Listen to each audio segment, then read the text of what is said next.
আমি এখন কাশিয়ানী জংশনের পশ্চিম প্রান্তের প্ল্যাটফর্মে দাঁড়িয়ে আছি।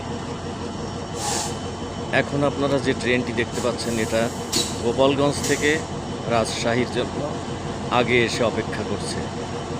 এরপরে ঢাকা খুলনা ট্রেন এটা পশ্চিম প্রান্তের প্ল্যাটফর্মে দাঁড়িয়ে আছে। এটা আগে ছেড়ে যাবে, পরে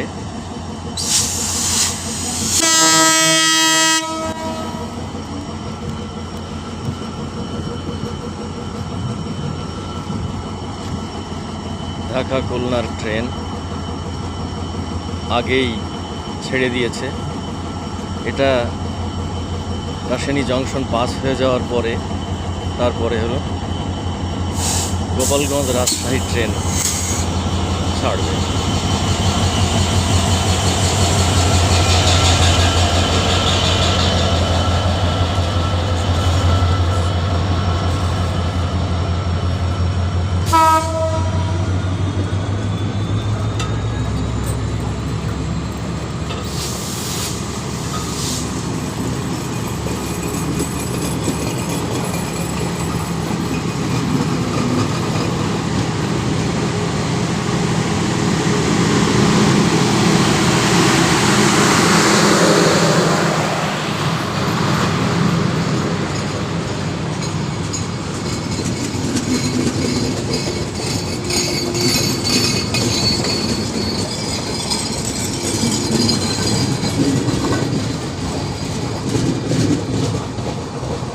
ঢাকা খুলনা ট্রেন ছেড়ে চলে গেল।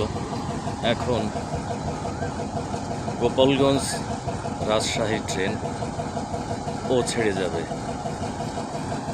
এর অবদান বঙ্গবন্ধু কন্যা শেখ হাসিনার।